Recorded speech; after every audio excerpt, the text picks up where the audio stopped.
Hi అండి, అందరు నమస్కారం. నా పేరు కిరణ్. ఇప్పుడు మనం మాట్లాడుతున్నాం గుండె నిండా 1 గంటలు సీరియల్ ఎపిసోడ్ రివ్యూ గురించి మాట్లాడుతాను.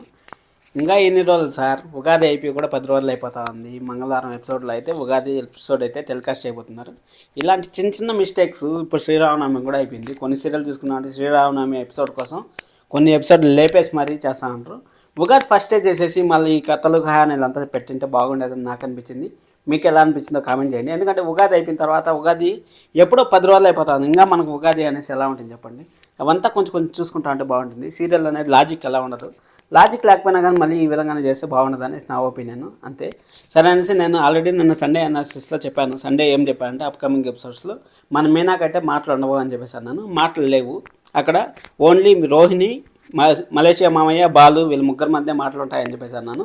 అక్కడ మన బాలు ఫ్రెండ్ అయితే మాత్రం మందు తెచ్చింటాడు మలేషియా నుంచి, మనం బాగా ఎంజాయ్ చేయొచ్చు, కొబ్బరి బొండ కొట్టుకొని తాగొచ్చా అని చెప్పేసి అన్నాడు. అక్కడ మందు కాదు కదా, ఆయన మటన్ కోసం మామయ్య వచ్చింది. అదే ఒక్క క్వశ్చన్ కాదు, దాదాపు ఒక 20 నుంచి 30 సార్లు మలేషియా మామయ్య చెప్పిన దానికి అక్కడ రోహిణి గారికి వాళ్ళకందరికీ చుక్కలు అంటే ఎలా ఉంటాయి కనిపించేది.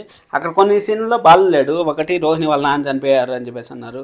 అక్కడ రోహిణి కవర్ చేసింది. మలేషియాలో ఎక్కడ ఉంటారు అని శృతి అడిగింది, అది చెప్పినారు. మళ్ళీ ఎన్ని ఒక క్వశ్చన్ కాదు, అక్కడ మనకి ఎండలు మండిపోతుంటాయి అనేసి అంటే వాళ్ళు శృతి చెప్పింది అక్కడ కూల్గా ఉండిందని చెప్పేసి అన్నారు.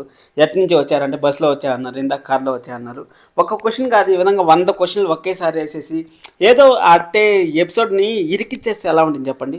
ఒకేసారి ఒక 100 క్వశ్చన్లతో ఇరికిచ్చేస్తే ఎలా ఉంటుంది చెప్పండి? అలాగనే ఉంది. మళ్ళీ ఏదో వాళ్ళు ఏదో కానిద్దాం అనేసి ఒక ఎపిసోడ్ని ఏం చేస్తున్నారంటే, ఒక కత్తి సీన్ మనకి ఇంతకుముందు గుమ్మడికాయ ఎగిరి పడిందో ఆ విధంగా ఒక కత్తి అయితే ఎగిరిపడి నేను ఆడ మళ్ళీ నెత్తిన పడుతుందో, ప్రభావతి గారు నెత్తిన పడి హాస్పిటల్కి తీసుకెళ్లాల్సి వస్తుంది, ఉగాది పండుగ గోయిందా అనుకున్నాను. ఫైనల్గా అయితే మన ఉల్లగడ్డ పైన అయితే పడింది. మీకు ఎలా అనిపించింది? ఎక్కడ పడుతుంది అనుకున్నారో కామెంట్ చేయండి. అక్కడ రేపు ఎపిసోడ్లో చూసుకున్నట్టు రేపు ఎపిసోడ్లో అయితే మనకు ఫైనల్గా అయితే ఉగాది ఎపిసోడ్ అయితే రాబోతుంది. ఉగాది ఎపిసోడ్ కోసం వాళ్ళు సోమవారం బయలుదేరితే ఈ సోమవారం కూడా ఉగాది ఎపిసోడ్ రాలేదు. ఆ విధంగా పల్లెటూరు కనీసం ఒక చిన్న సజెషను, అక్కడ ఒక రోడ్డు చూపిస్తారు, ఒక ఇల్లు చూపిస్తారు, 4 అంతస్తుల బిల్డింగ్ చూపిస్తారు కదా, కనీసం పల్లెటూరు అందాలు చూపించింటే బాగుండదని నాకు అనిపించింది. మీకు ఎలా అనిపించిందో కామెంట్ చేయండి. బాలు అయితే నిజంగా అక్కిస్తాడనేసి నాకు అనిపిస్తుంది. ఎందుకంటే బాలు మూమెంట్ చూస్తా అంటే ఆ విధంగా ఉంది. కానీ అక్కడ డైరెక్టర్ గారు అయితే నిజం చెప్పరా అనేసి అనుకుంటాను. మీరు చెప్పండి, నిజం చెప్తారా చెప్పరా అనేసి. ఎందుకంటే ఇంట్లో వాళ్ళు ప్రతి ఒక్కరు మనోజ్ ఒక మాట మాట్లాడలే, రోహిణికి ఒక్కదానికి నిజం తెలుసు, ప్రభావతి గారు అయితే ఓవర్ యాక్షన్ ఎక్కువ చేస్తూ ఉంటారు.